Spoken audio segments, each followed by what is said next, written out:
I got a question for you. Yeah, what's up? You gonna watch that Joker Folie à Deux? I'll probably have seen it, yeah. Okay. I like Joaquin. I didn't hate the first one.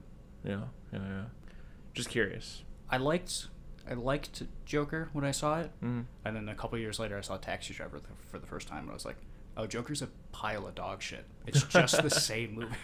Yeah. Like, I'd heard people make that comparison before, but I didn't realize how incredibly similar it was. Mm-hmm. So that was upsetting. Yeah.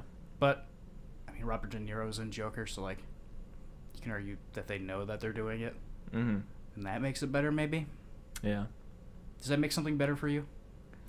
I think it's one of those things where there's so much time between the two that I don't give a shit because, like, there are only so many stories to tell, and at a certain point, there's an entire audience that, like, Taxi Driver is locked away to them. Like, even my dad makes fun of me for watching old movies all the time. I'm like, you're really not that old. But, like, I guess objectively, yeah, Taxi Driver is 60 years ago almost. Yeah. You know what I mean? At least 50 right now, but it's, you know, cruising towards 60 years old. So it's just one of those things where it's like, you know, there's so many movies that we respect from people like Martin Scorsese that I guarantee you, if you were old enough to have seen movies from the 20s and 30s that they loved, you would just be like, this is just, you know, Swan Dive or like whatever. I don't. Yeah. You know, like there's all those old like Howard Hughes movies and stuff, and you know, because you hear people say that like you go back and like read like a Rolling Stone review of like, you know, of like Indiana Jones, and it'll be like oh, you know, it'll be like a modern take on Howard Hughes, pedantic at times, but shallow enough to be, you know, whatever, like that kind of thing, or like, but like, you know, we don't think of it that way. We think of it as fucking Indiana Jones. Yeah, but if you go back and like look at critics from the time, they'll just be like, nah, little trite, you know, seen it, you know.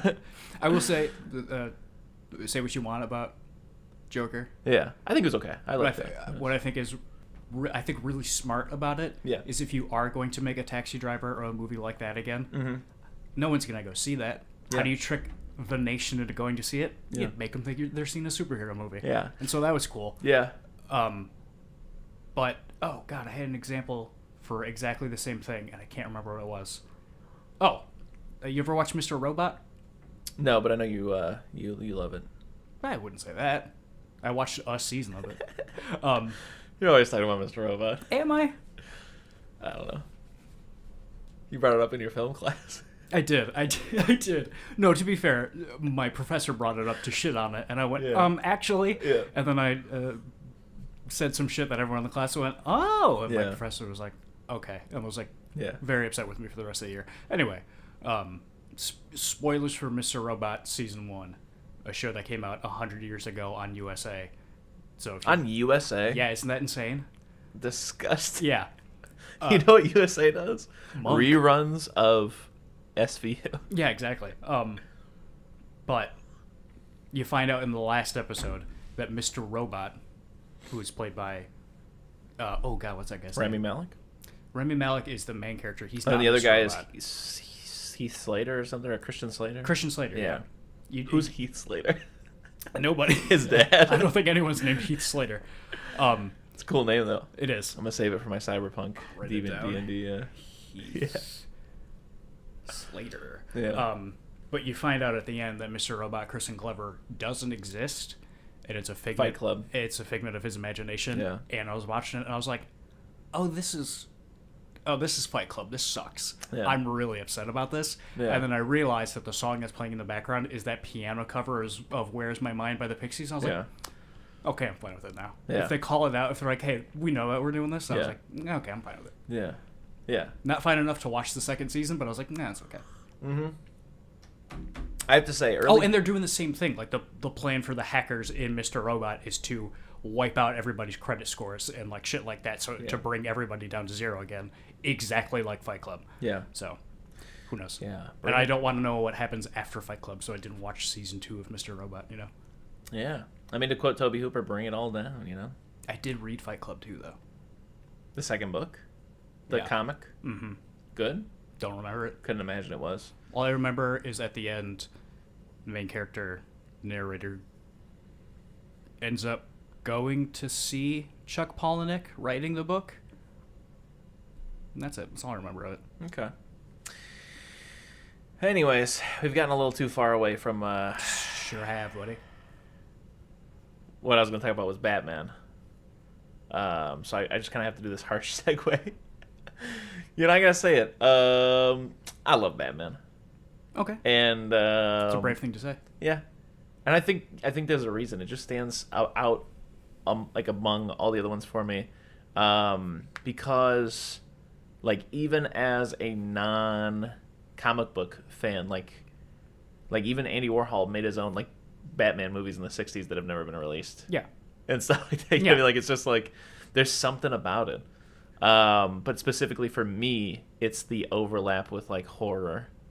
Yeah. There's so much like, like there's that like 2-hour video that I've recommended to you that I'm sure you haven't watched about all of the gothic horror like intersectionality between that and Batman, whatever. I've never heard you talk about this before. But yeah, for sure. Great. Standing in that kitchen in the middle of the night, years ago. I'll send it to you. But anyways, I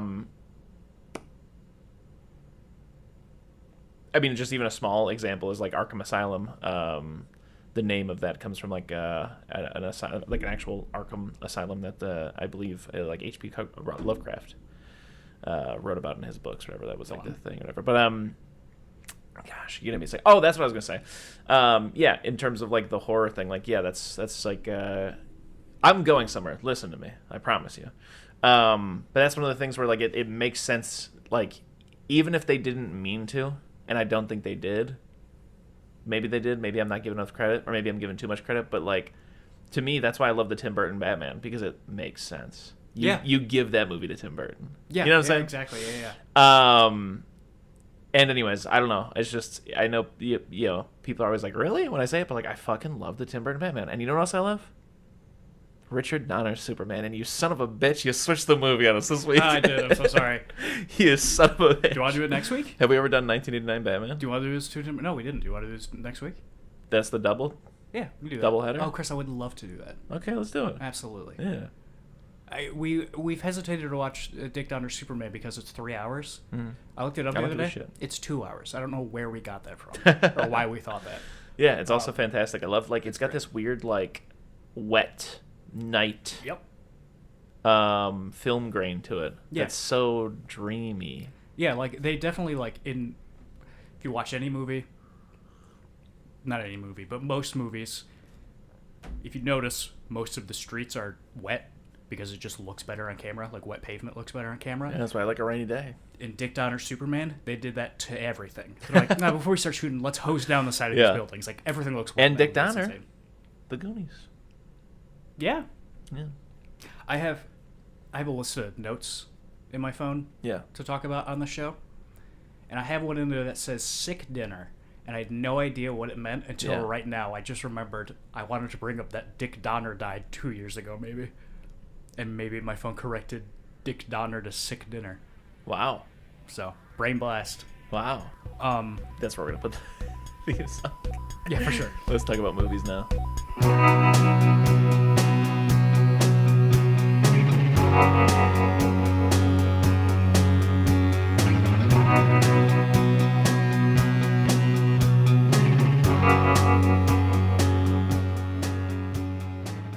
Eating Soup Alone is a podcast hosted by me, Christopher Crumley, and co-hosted by Nicholas Johnson.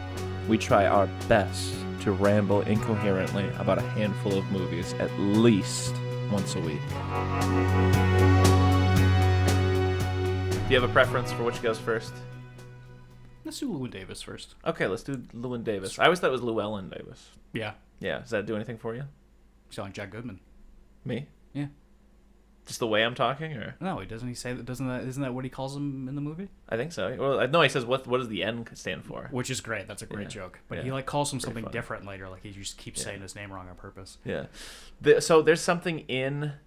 Real quick, we're just gonna jump ahead. We're gonna talk about the movie. I love The Mighty Boosh, right? Yeah.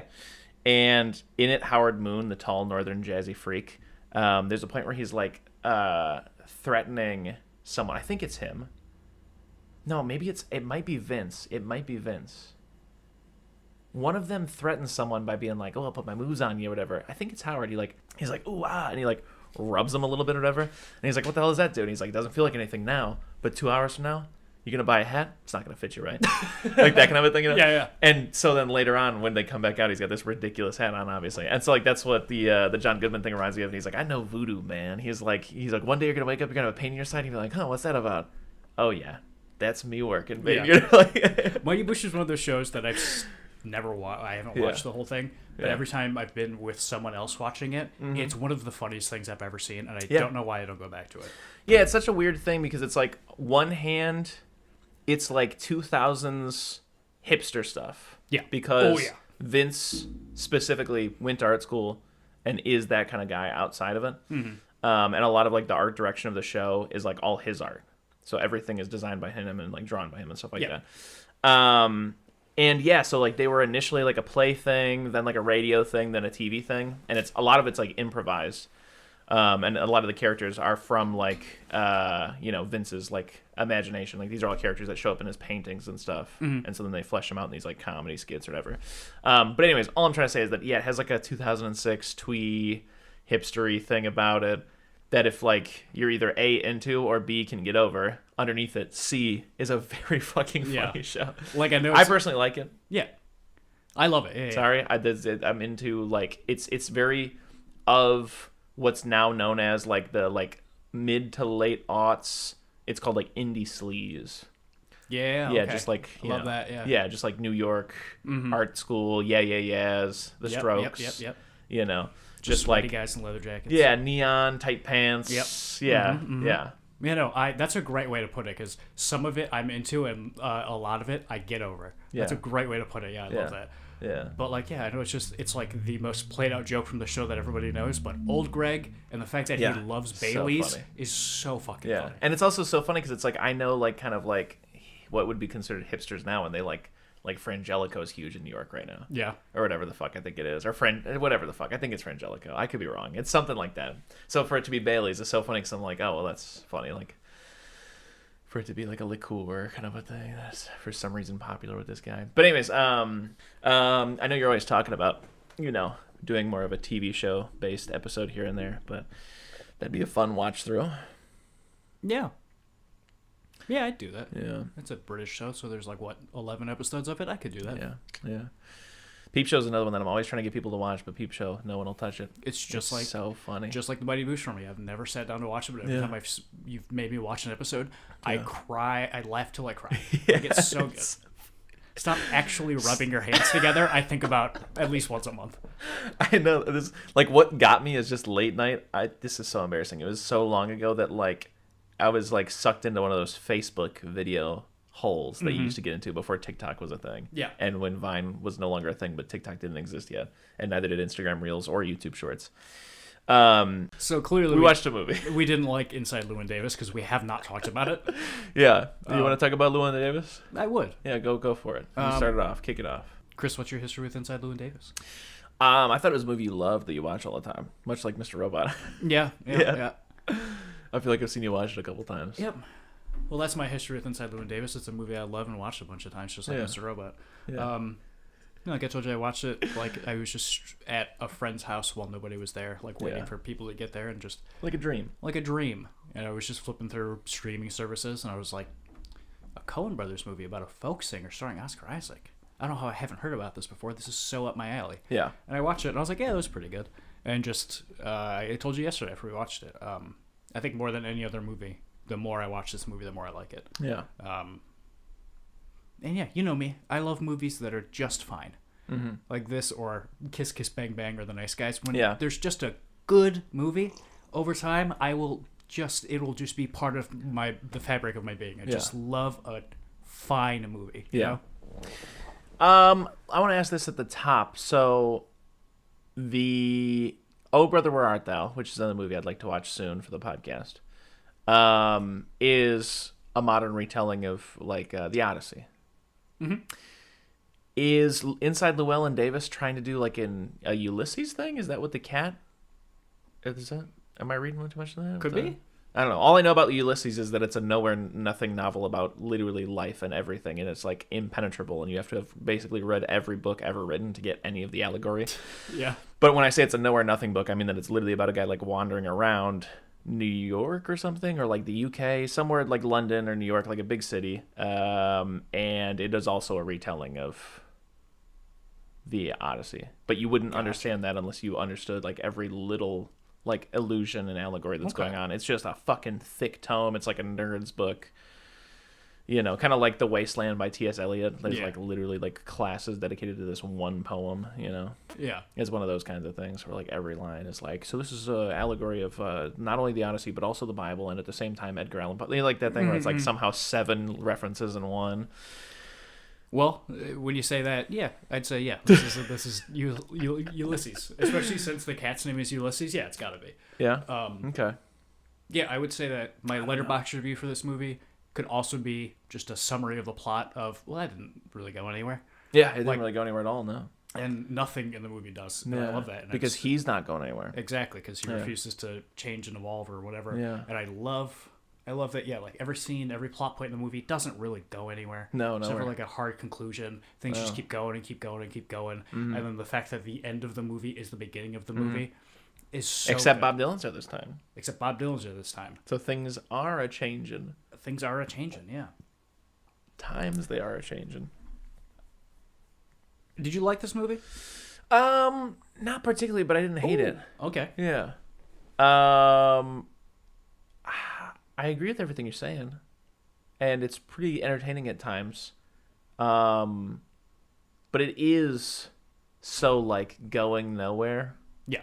That like, yeah. After a while, I was just like, I don't think I like Llewyn Davis. You know, like, you know, like as a person, kind of a thing. Yeah, so like, awful. Yeah, so like that's the kind of thing that like I feel like even if it is an awful character, like some actors just have a thing where you still like them. Mm-hmm. And I'm not trying to be a dick to Oscar Isaac, but I just don't. He didn't have like, you know what I mean? Like if it was, like I feel like if it was like, you know, someone like George Clooney. Okay. You know, he's got this like slick 20s, I can get away with shit because I'm clever kind of thing about him. Mm-hmm. You know, Oscar Isaac, just a normal guy. You know. To me, I think I get that, but he also has a little bit of that George Clooney I can get away with. You think so? I think he's just so unbelievably charming no matter what he's doing. Interesting. No, he's definitely funny at times, but yeah, I'm not charmed by him. Gotcha. Personally, I'm not charmed. That's an insane thing to say. I'm sorry, my bad. My bad.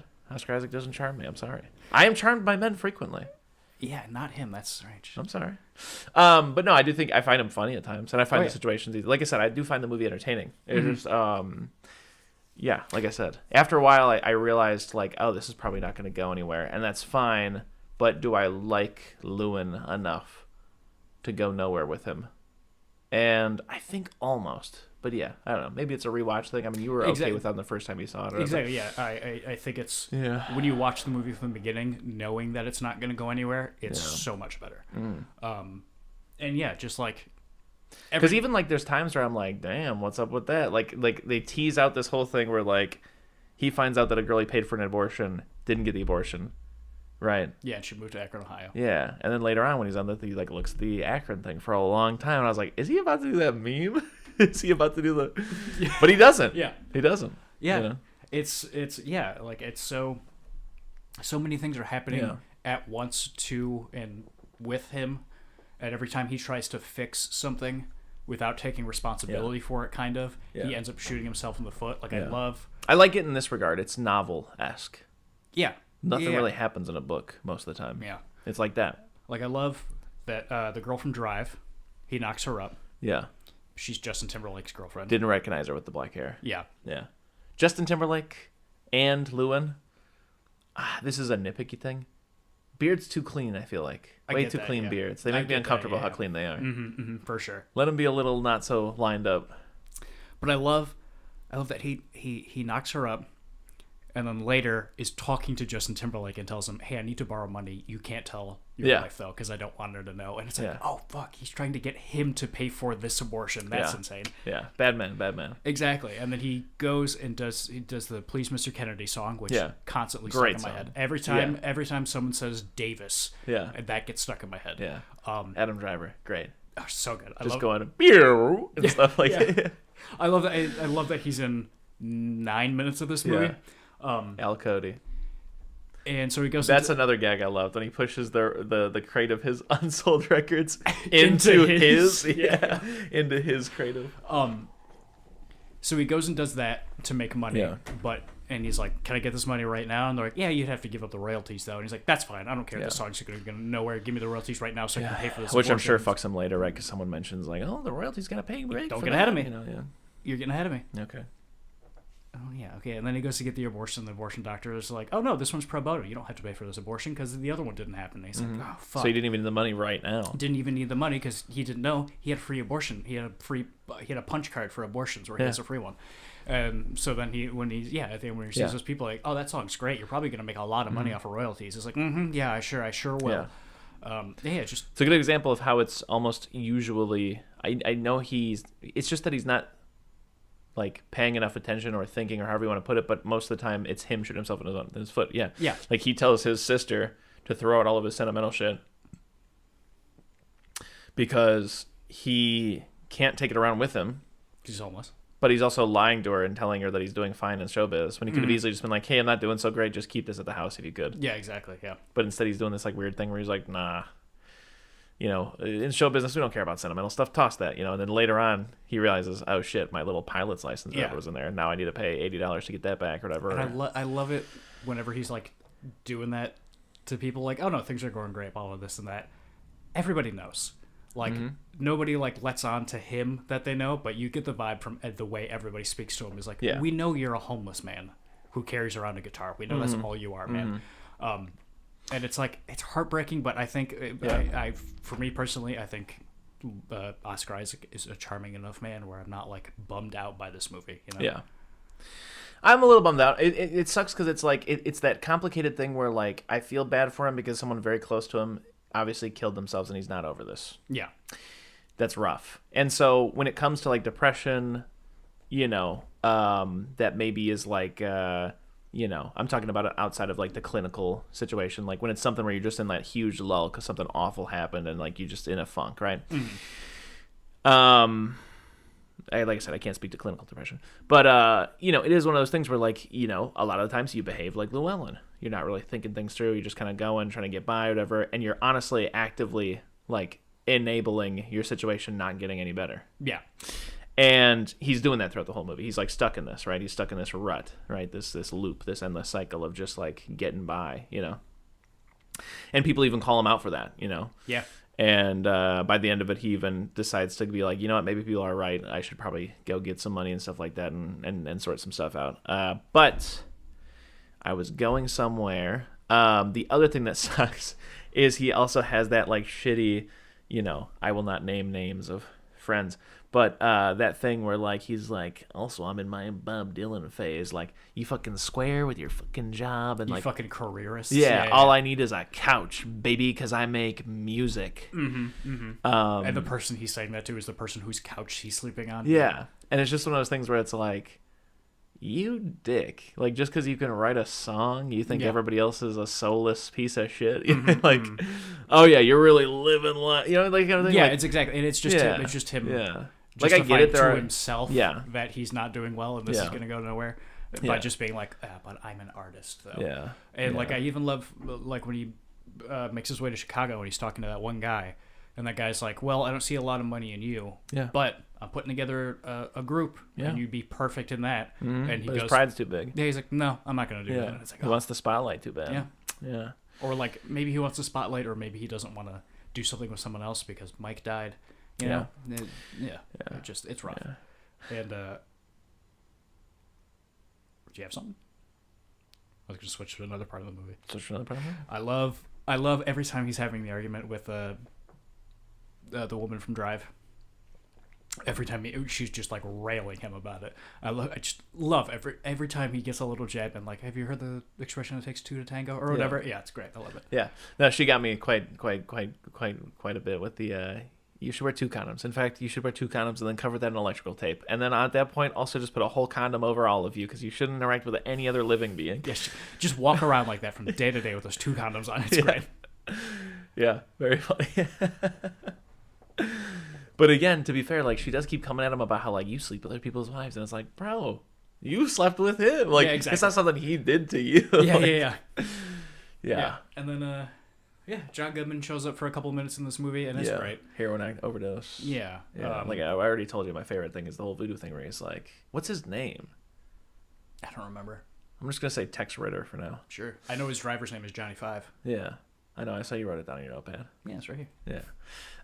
But yeah, when he's like, strong-arming me and bullying won't work in this vehicle, my friend. I know things like voodoo and stuff like that, dark arts, things that squares aren't really open to or whatever, you know.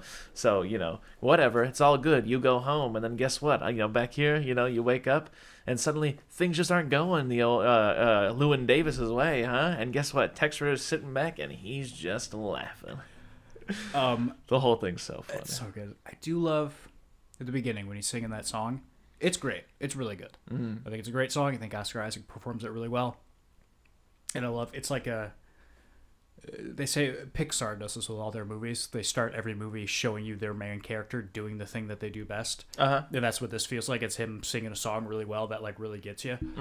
And you never really see him like play a full song again. But the more and more you do see him play and other people play, by the time he's with that guy in Chicago and he's playing that song for him, I'm like, I'm tired of this. I do not want to hear this song right now. Yeah. And I don't know how they did that to me, but it's really well done. I'm like, I definitely get the vibe from this whole scene that everybody is sick of this. Everybody is sick of the best that Llewyn Davis can do. Yeah. Yeah.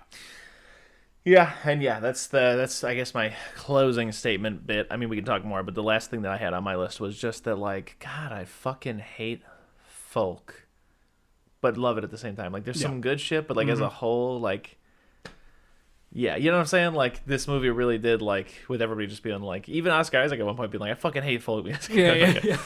You know, like I said, I'm a big, like, you know, I do like stuff that's considered like folk. I definitely do. But at the same time, fuck out of here with 6 verses about how, like, we brought up to the mountain and hung, and you watched the ducks as you were going fading to black and whatever, and yada yada yada yada. You know what I like much more? What's that? First chorus, boom, done in 2 minutes. Yeah. I love a good short folk Keep song. your ballad at home, is what I'm saying. No, I like Buckeye Jim by Burl Ives' version of that. I don't know if that's a song he wrote or if that's an old folk song, but you know, I do like some stuff like that. I do like, you know, like some Bob Dylan, but you know, I'd probably say I don't know, and I even like things like this isn't, it's kind of folky, like, I don't know, there's that song Tom Dooley by the Kingston Trio. It's a similar thing. It's like a love triangle. Guy kills a guy on a mountain because he likes a girl. I don't know. I like the themes and like some of the, but yeah, I don't know. I've been listening to a lot of country western lately, and that's something I really like about a lot of country western is like, this is just a little story for me right now. Yeah. And, but what I'm trying to say is by the end of the movie, I'm just like, yeah, dude, come on, guys. Can you guys do absolutely, something else? My God. Are we here, please, Mr. Kennedy again? Yeah, bring that back. You know, bring that back. Because, you know what? There isn't a lot of money in folk. Yeah. It's literally folk music. That's the whole point. It belongs to folk. Yeah. To people. It's people music. All the money that was there for it, Bob Dylan took all of it. He did. And it's all gone now. He did, yeah. Because there's some badass folk songs, like House of the Rising Sun is a song nobody knows who wrote that. And that's a good animal song. It's great. You know, there's some good folk out there. There's a joke that he makes at the beginning. He says, like... it's too old to be new, but... No, he says, like... he says something like, it's not old, it's not new, it just is, or something. I don't know, I can't remember what he says. He says something like that. Yeah. Okay. Yeah. He's like, it's not a new song, it's not an old song, it's a folk song or something. It says something like that, yeah. It's something like, it's too whatever to be new, it's too old to be whatever. And that's what makes it a folk song. Let's see. Inside... Llewyn Davis. I'm gonna race to see who can get it folk first. song quote. If it was never new and it never gets old, then it's a folk song. Yeah, there you go. You get into it. Yeah. Well, you got anything for Llewyn? No. Llewyn. Yeah, Llewyn. My wrapping up, my final thoughts on this movie, my biggest takeaway from it is, God damn, I want to smoke inside so bad. Yeah. I was talking about that the other day. Like, I was like, I really feel like peak cigarette smoking had to be the 20s. Just blissfully ignorant. So disconnected. Like, I was just having this, like, fantasy of just literally anywhere. You're in a room or on a train. It's 2 a.m. You're just smoking a cigarette. Nobody could give a shit. Like, it's before, because even into like the 50s, there were still like some places that would be like, all right, we're not smoking. It's the 20s. You can smoke anywhere. You could smoke at the president's house. I'd argue between like the 20s and 50s had to be like peak, like when people are like, oh, we've reached peak trap, where like it's downhill from here. This is like, they're almost overdoing it. It's probably the 50s. But I'm saying like the best, if you were a tourist, to be the 20s. 50s is peak. I was going to say between the 20s and the 50s is probably the sickest the population has felt. Yeah, or nobody could feel good. Even if you didn't smoke, you had to feel like shit because everybody else was around. Everybody's you smoking. You're not. You're just an air filter for everybody who rocks. Modern civilization is here. You're not outside doing that much anymore, and you're just filling yourself. The Triangle Shirtwaist Factory just happened. Exactly. Yeah. So, anyways, rate the movie, man. I'm gonna give Inside Llewyn Davis an A-. Okay. I'm gonna give Llewyn Davis. I'm gonna give it like a B. You know, them Coen brothers. They're pretty good at writing a little thing. Yeah, sure are. I wouldn't even talk about the cat. Yeah, what do you got about the cat? I liked him. Yeah, fun. I was sad when they left him in the car with John Goodman, but besides that, that's all I gotta say about the cat. He's a bad man. Your uncle's a bad man. 2 cats. Yeah. And then we watched... That kid made me laugh really hard. That was like, Troy, your uncle's a bad man. The kid's delivery is perfect. Just, okay. Yeah.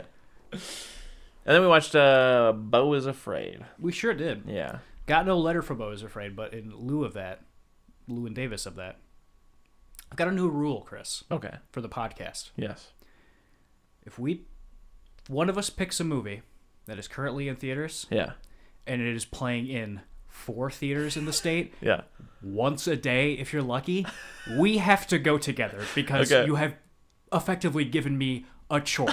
Oh my God, it was so hard for me to go see this movie. I didn't know it wasn't a wide release. That's interesting. It absolutely was not. No. Okay. Yeah. All I knew was Will was like, "Hey, we're seeing it Wednesday at 7." I was like, "You got it, Chief." We saw it in Birmingham. I saw it at the Birmingham 8 theater. I saw it. I don't remember where I saw it. I'm so bad at where things are. I think I saw it in Troy. Only thing I knew was that it was 3 hours going into it. I did not know that. Yeah, I was not psyched about that. I got in there. Concerned about that. Yeah, I got in there at 2. I went with Elton. And at one point, I looked at my watch. I leaned over to Elton. And I went, "It's 5 o'clock right now." What was your experience? I really, really, really, really like this movie. But I don't love it. Okay. There's just something about it. I like every part of it individually, but for some reason, something about it just doesn't come together into something that I love, and I don't know why. I think that's my problem with Ari Aster in general. Yeah. Because I liked things about Hereditary, but I didn't love Hereditary. Mm-hmm. And I liked things about Midsommar, but I actually didn't like Midsommar terribly much. But I feel like this ties into your conversation in the cold open about like the Fight Club thing or the Joker thing. As a horror hound barking in the yard, I don't mean to discredit Ari Aster. I think he's very talented. I think he really does make good movies. Mm. But like when I watched Hereditary, I was just like, oh well, I just saw Rosemary's Baby like 6 months ago, and like that's just such a better version of this story. And then same thing with Midsommar. I watched Midsommar and I was like, oh, I just watched The Wicker Man, and that's such a way better version of this story. Because Midsommar is just a by the numbers folk horror. Mm-hmm. Hereditary is just a by the numbers like baby bloodline evil family cult that's trying to make sure this baby gets born. That's what Rosemary's Baby is. Yeah. This one has no father to its style, except maybe Everything Everywhere All at Once, or I guess like The Odyssey or whatever. But there's a movie that I hear people bring up all the time when they talk about Ari Aster, and I think he even brings it up too because it was like one of his favorite movies that he just saw way too young. Yeah. Like I can't remember. It's like the somebody, and the chef and his wife or something like that. Does that sound familiar? Oh, that does. Yeah. I'm vaguely familiar. I think I've seen a scene from that thing. Yeah. From what I hear about that movie, from what I remember, and take this with a grain of salt because I can't even remember the title of the movie. Yeah. I think these two movies are connected in that way that Hereditary. The thing I like about Hereditary and Midsommar, I don't remember Midsommar. I didn't see all of it. Yeah. It caught like the last. I'd like to rewatch Hereditary because everybody's always like, dude, you don't like Hereditary? Not just you. Other people are like, I love Hereditary, but I don't want to watch it again. Mm-hmm. Like, it really got to me the first time. Well, guess what we're watching next week? Forget Batman 1989. But the thing I like about both of those movies is what you just said, but with a positive twist on it. I think he does a good job. It's just... like you were saying with this one, it's like I like it, but it doesn't leave me with like, oh, I love it, you know. I think those two movies, Midsommar and Hereditary, are really good 70s horror movies that we just don't get anymore. And I think they're done modern enough where there's like things in that a movie from the 70s could never do for me, where there are moments in Hereditary that are haunting. They are nightmares, and I will never forget them. And but it's that thing that people say about horror movies all the time. If you took all the horror out of Hereditary, that family drama is still really good. Like, I think the best scene in Hereditary is when she's yelling at her son at the dinner table. Like, goddamn, Toni Collette is so good. She just goes off in that movie, and it's so good. Or like when that dude just bursts into flames. Oh god, it's so good. I love it. But we're not talking about that movie. We're talking about Beau is Afraid. We are. And I've been going off in my little horror yard lately. Yeah, you have. Yeah, I love it. I was surprised that Beau is Afraid wasn't scary. Like, it started, and I was like, I settled into my seat, and I was like, oh, right, he makes scary movies, and I might be afraid during this, and I got really afraid because of that. They do call it a horror comedy, though. Yeah. They do refer to it as but a it's a horror in the way that it's such a weird thing to say about this movie, but it's a true-to-life horror movie, because this whole movie is just an anxiety nightmare. Yeah. Just, what is the worst possible thing that could happen in this situation right now, and that just keeps happening. Yeah. Which I really like about this movie. There's no, like, clear delineation of what is and is not happening in this movie all the way up until the end. Yeah. And I'm fine with that. Yeah. I don't know about you, but there were a lot of moments in this movie where I was tears streaming down my face laughing, while other people in the audience were gasping or audibly going, what the fuck, man? Nobody was reacting that way, but there were a couple of people who I felt like were like, when me and my friends would like laugh, they were going like, as if we were ruining the experience for them. And I wanted to just be like, bruh, stream it at home if you don't want to hear the audience. Yeah, exactly. You know what I mean? Like, that is the, like, I don't know. It's like, I get, like, don't talk in a movie theater. Yeah, but you can also react to the film. Yeah, exactly. You know what I'm saying? Yeah. Like, one of my most cherished memories of going to the theater is watching The Conjuring. And that scene where, like, it goes like, and, like, zooms in on the witch on top of the wardrobe. Yeah. It gets quiet for, like, a second. I just heard this lady go, ooh, she hit. That's great. Yeah. Mine is I'll remember that till I die. I went and saw Insidious with a bunch of friends in, like, middle school or something like that. Yeah. And we saw it like at the Dollar Theater at the mall.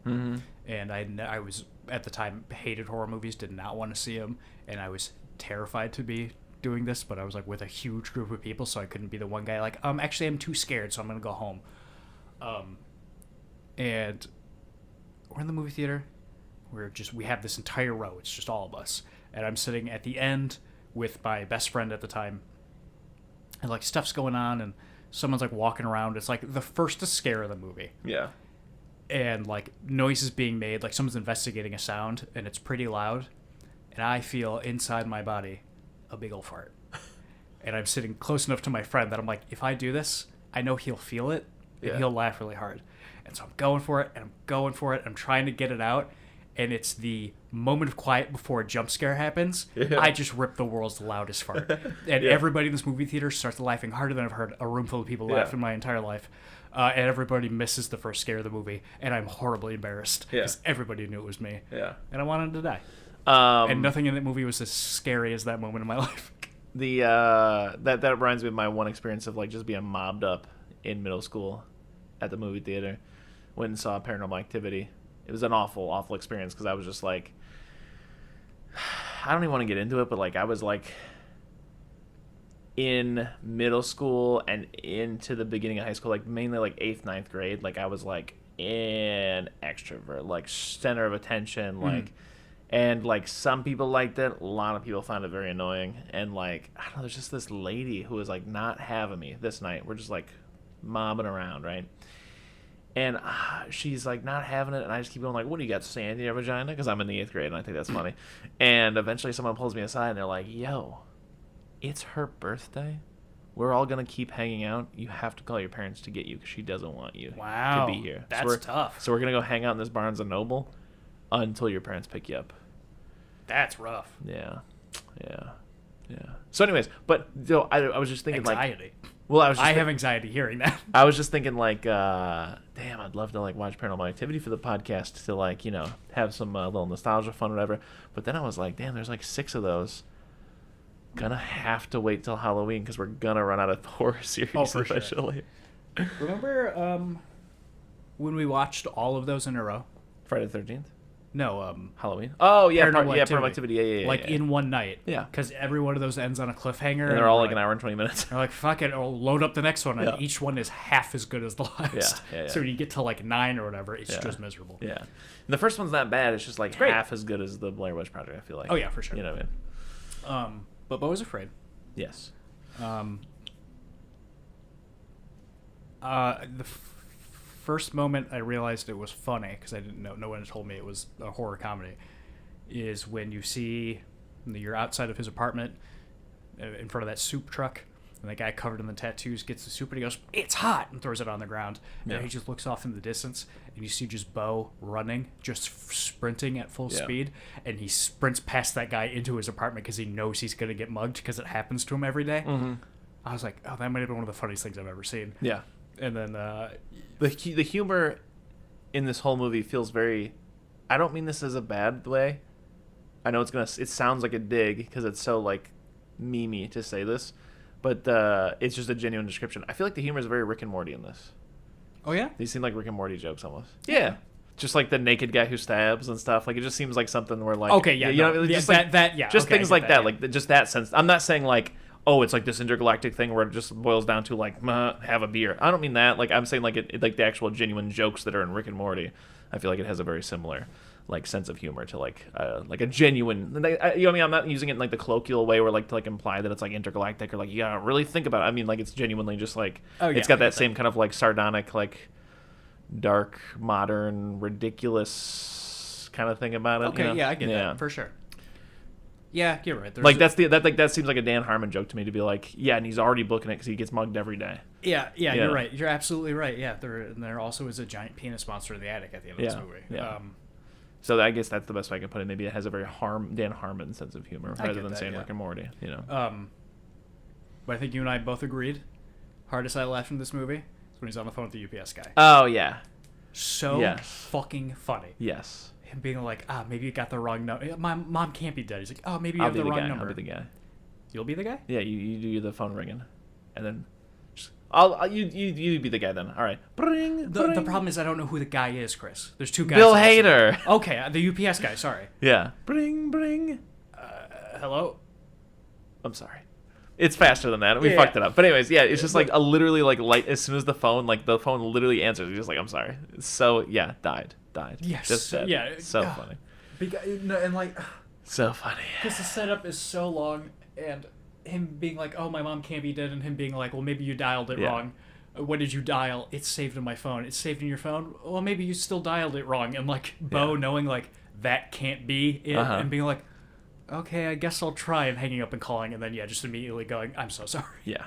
Oh yeah. And that happened, and I thought that's like a Barry level joke. That's really good. And then shout out to our boy later. Yeah. You just see the side of his face, and it turns out that the UPS guy was Barry.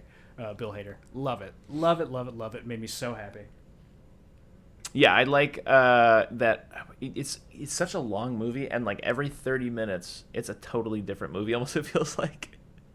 Oh yeah, absolutely. For the first little while, like, it almost has a Llewyn Davis thing in the sense that like during those 30 minutes, I'm always like, where is this gonna, like, when is it gonna go somewhere? And then suddenly it goes somewhere. Yeah. But then it just hangs out there for a long time. Then it goes, you know what I mean? Like, I thought it was gonna be like a much more on the move thing, because like they build it as like one man's journey to visit his mom, you know? Yeah. Is like the way that I had interpreted it. So like, I was kind of like in the beginning, like, all right, come on, get on the fucking plane. When's the movie gonna start? Yeah. You know? And it kind of doesn't. Yeah, I get that. Yeah, it doesn't. He's just kind of hanging around the apartment, scared. There's everything's amped up to 11 because, it's tainted by, your main character, whatever. Love, he gets hit by the car. Yeah. After, like, just all kinds of, there's so many, like, just anxiety nightmares. Him being locked out and, like, taking the pills and needing the water and going. Second hardest I left is when he's in the bathtub and looks up and there's that guy up there just sweating and crying because he's so scared. Or help me or whatever.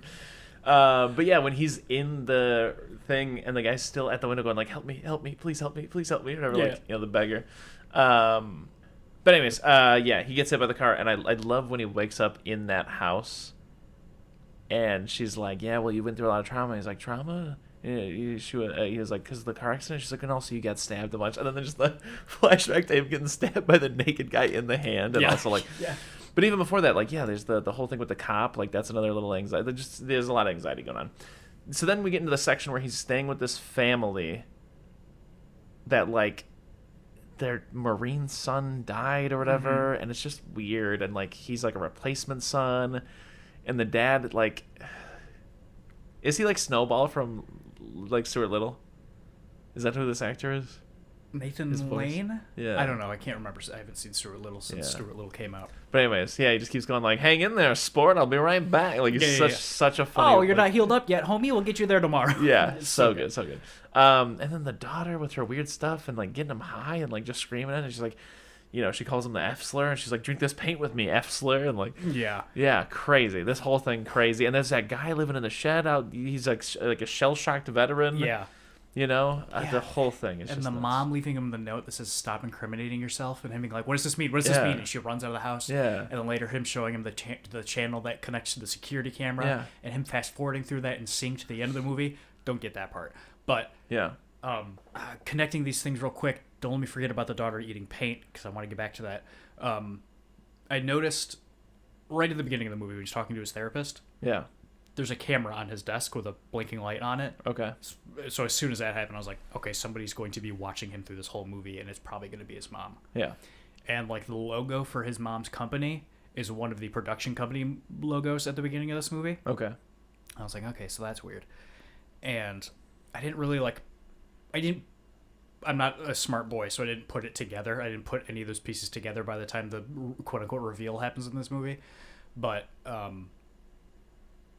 yeah, I do really like at the end, like, it's the whole vibe of this movie that I like, that, like, and it doesn't feel artsy-fartsy in a way, but knowing him and how anxious he is, and you don't know if this is his anxiety nightmare or any of this is really happening, but him at the end finding that everybody he has met so far works for his mom. Yeah. Great. Loved it. Yeah. But the daughter drinking paint.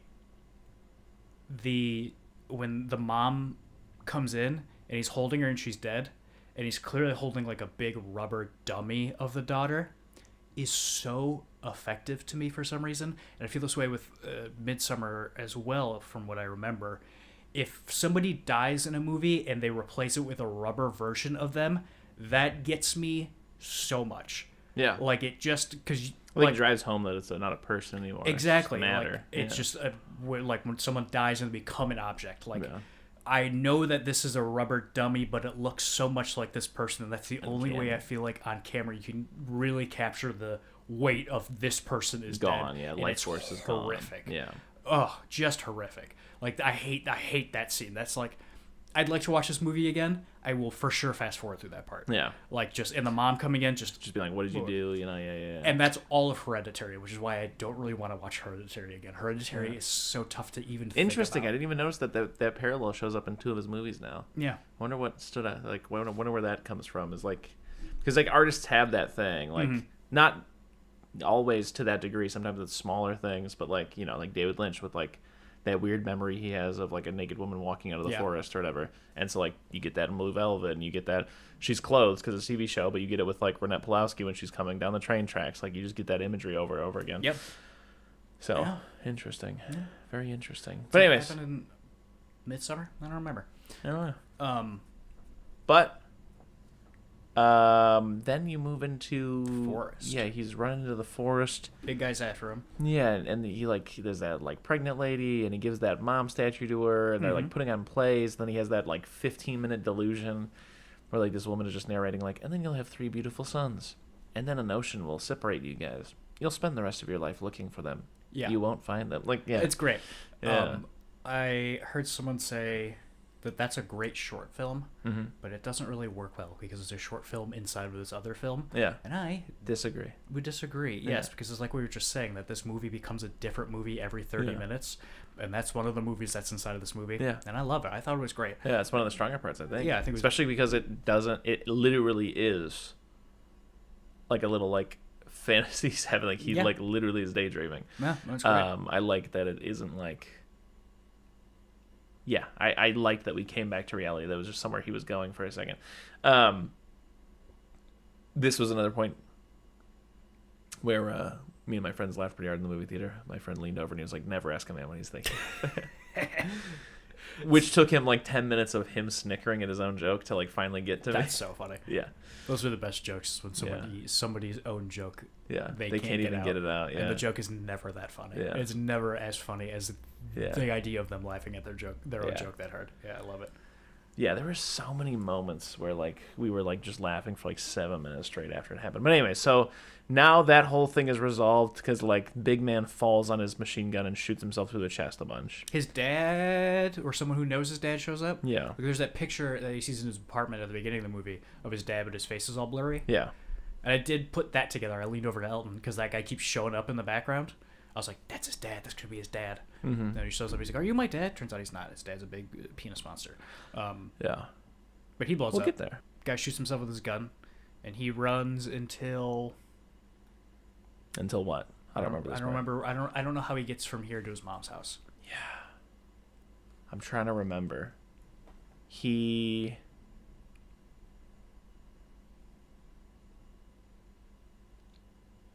Does he hitchhike? Keeps running and then he hits his head, right? Remember he hits his head on that branch when he's running away?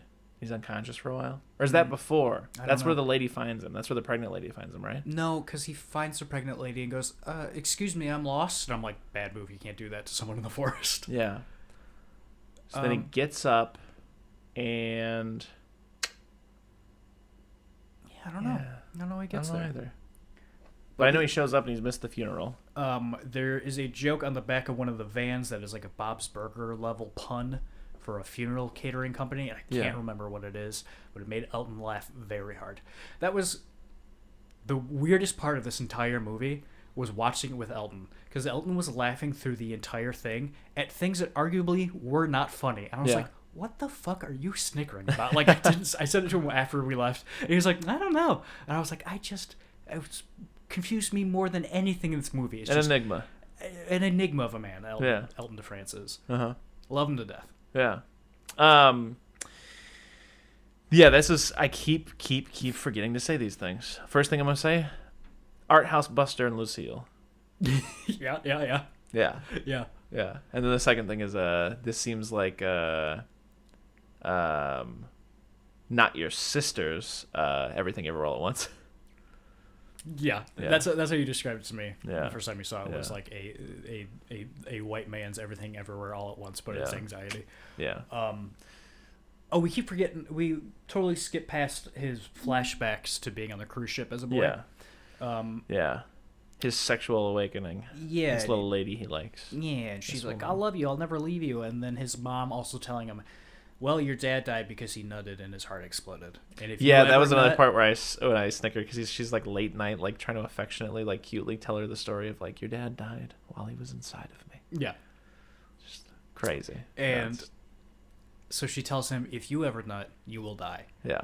Which I didn't put together until the end. That's why his balls are so fucking big every time you see it in this movie. I forgot. That was actually the first, I think maybe like, not the first, but one of the first like laughs. First, you get it for a like quick glimpse when he's getting in the bath. And me and Kyle just looked at each other like, excuse me. I didn't realize that they were huge. Because they're full of nut. I thought they were like, when he was getting in the tub, like just, the camera just happened to catch the bottom of his nuts. But it makes more sense that you just can't have them not in frame when they're out.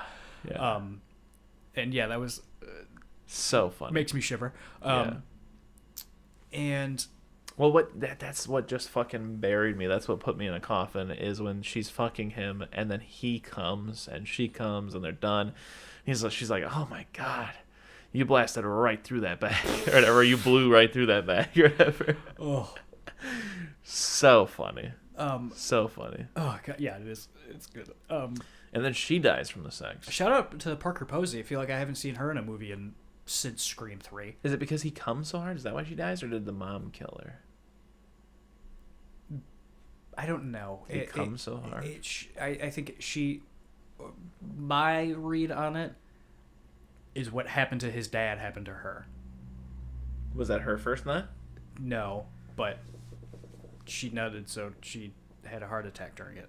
Okay. Just like his dad did. I don't think his dad's first nut was when he was conceived, but his mom just told him, like, that's something that can happen to you, so he just never did it. Ah, okay. I thought it was like a family curse, like you nut once and you're done. Yeah, but no, it makes more sense. It's a family curse in the sense that you have your father's heart, basically, like that. Yeah. Also, he's got a twin brother locked in the attic. He keeps having nightmares about that. Or does he? We don't know. Yeah, I think so, because his mom says that's not a nightmare, that's a memory, you dumb shit. But also, like I said, what is and is not real in this movie, I don't know. Yeah. Also, when he's go all the way back to the family who's taking care of him, when he's on the phone talking to whoever about getting him to the funeral because they can't bury mom without him there. Yeah. He's talking to that guy on the phone, and at the exact same time, Elton and I locked eyes and went, "Is that Richard Kind?" And at the end of the movie, yeah, it's Richard Kind. I loved it. It's so funny. Every time I see Richard Kind in anything, it makes me laugh. Who's Richard Kind? You know who Richard Kind is? He's the guy defending his mom at the end of the movie. Ah, okay. Is he the guy who plays, like, the lawyer in Arrested Development? That's like, we have evidence that your dad did medium to heavy treason instead of light to medium. He might be. I don't know if he's in... No. I can't remember. He's I know he's in Curb. He's Larry's cousin. Okay. This guy. Oh, no. That's not who I'm thinking of. This guy reminds me of... This guy does remind me... This is Richard Kind. Yeah, nice guy. I can only imagine. Great guy. Very kind. He reminds me of Lil Nicky, the guy who's jerking off in the tree, his little peeping Tom in the beginning. Who's that guy? He's the guy from the beginning of Happiness, I think, that, like... No, that's... is that who you thought? No. That's not Richard Kind. I know it's not. I'm saying Richard Kind reminds me of that guy. That guy is... Oh, my God. This happened to me the other day. I was talking to somebody about him, and I forgot his name. John Lovitz. Yeah, John Lovitz, Richard Kind, Patton Oswalt. Different but same, almost. I don't know why. There's, like... Not exact. None of them. I would never say they're the same, but for some reason they'll remind me. They're of each like other. a dog, a wolf, and a coyote. Yeah, they're the same, but they're three separate. Way things, different. You know? So different. A dog, a wolf, and a coyote. Yeah. Yeah. So he's home. Mom's there in the coffin about the head. That made me laugh very hard. Yeah. Well, that's another thing that I guess shows up in all these movies too, is the no head. Yeah, someone loses a head in all these movies. Yeah. Maybe you saw someone get decapitated as a kid. Maybe. Maybe. So yeah, there's a giant dick monster in the attic. How do you feel about Dick Monster? Didn't love it. Didn't love Dick Monster. Didn't love Dick Monster. Didn't love Dick Monster. I love that Dick Monster looked like the graffiti in his apartment. Yeah. But don't know how I know how I feel about Dick Monster. I don't like Dick Monster. Yeah, it was the butt plug moment of the movie for me. Yeah. To reference EEOAAO. Close. Sure. Yeah. Yeah, didn't love it. EEAAO? Sure.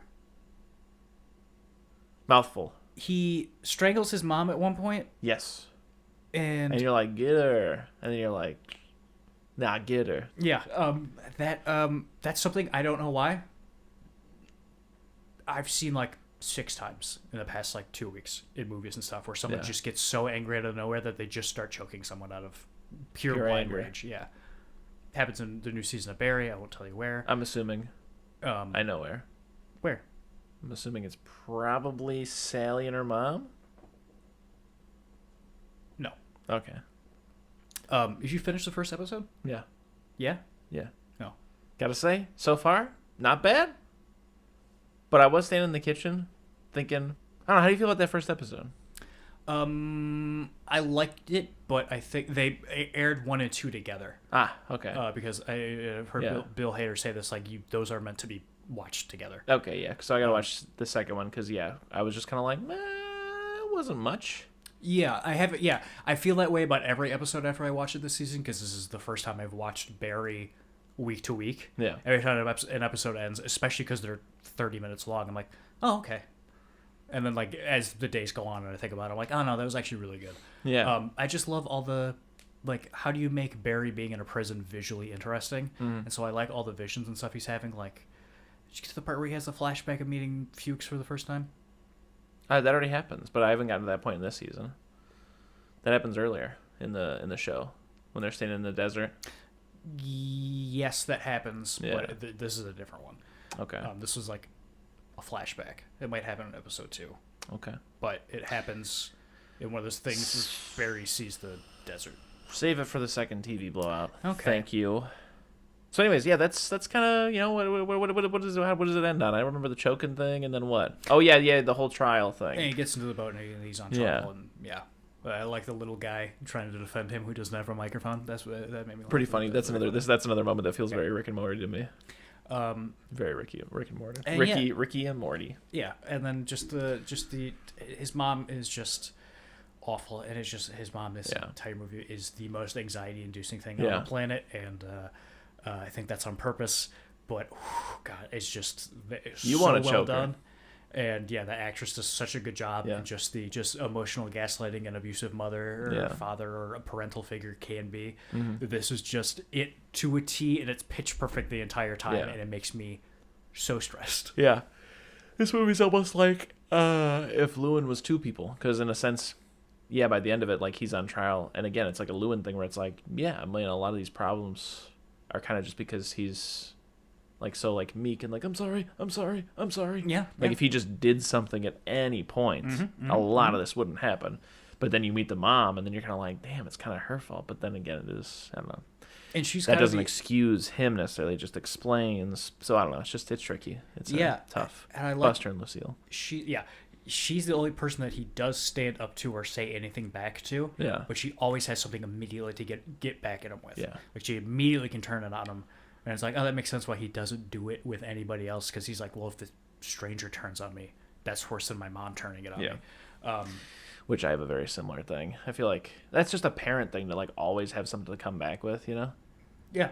And so like, I definitely have that anxiety to this day. Like my dad will be like, why don't you stand up for yourself? And I'm like, I don't know, because like I'm afraid they're gonna turn it on me. Like I told you that just the other day. Like I think I did. Like I have a situation right now where I was like, you know, I feel like, how did I put it? I think I was like, I feel like she's gonna like try to talk me back into it, and like I'm not good with that. Like I'm just so easily like, oh, didn't think about it that way. Sounds good. Yeah. You know, like I don't have the fortitude for that kind of a conversation where someone's trying to turn it back on me. Like I fold as soon as someone turns it back on me. Yeah, I get that. Even if like 2 minutes later I'm like, no, what the fuck? That's the dumbest shit I ever heard. Like, because you were brave enough to do it, you won. Yeah. You know? Yeah. And then, they just list all of his crimes. We're dating back to him being a boy. I love that. Like, he was lost and his mom was looking for him for whatever minutes, and he saw her. He saw her looking for him. Other lawyer from the other side, he was afraid to say anything because he was going to get yelled at. And then his mom fell and she twisted her ankle. Yeah. It was very funny. And then the boat flips over. Yeah. And the credits roll. Yeah. And Ellen and I got up and left. And all, 15 people that were in the movie theater, I heard everyone in the background be like, I did not like that. That was too artsy for me and stuff like that. And Ellen and I were leaving. And everybody was still sitting in the theater. And I could be wrong.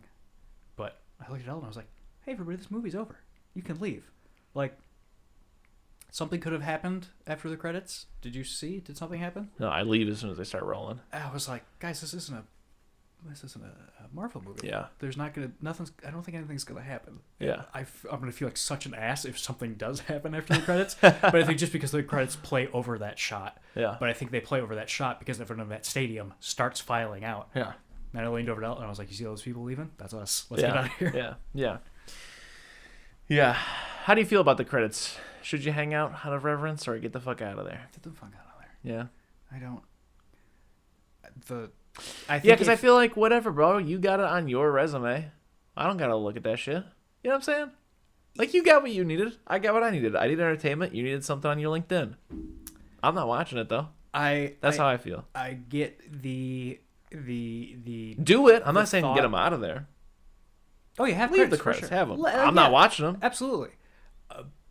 I think the idea of people who stay in a movie theater during the credits, the reverence of that, I get that, and I get the idea, but it also feels really kind of patting yourself on the back. Yeah.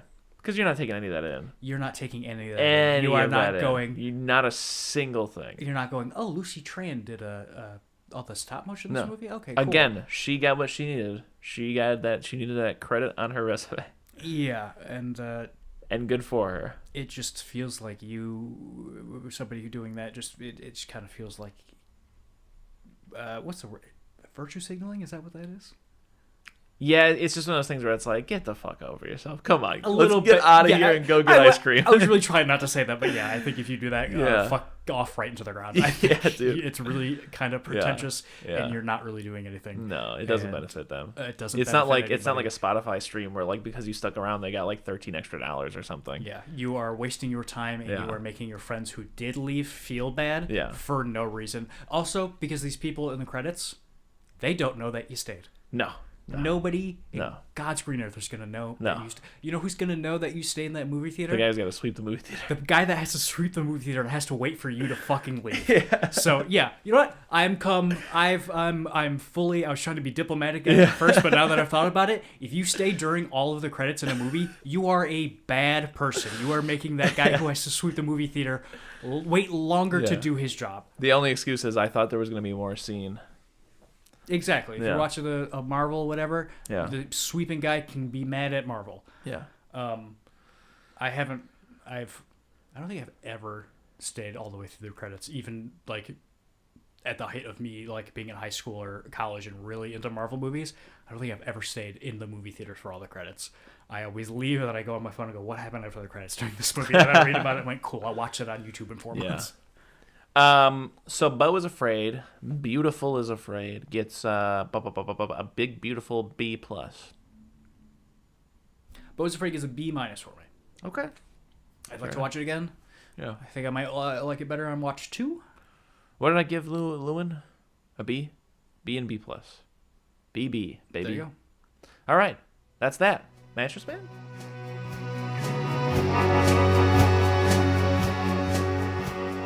If you need more soup, follow us on Instagram, Facebook, and Twitter, or go to our website, eatingsoupalone.com.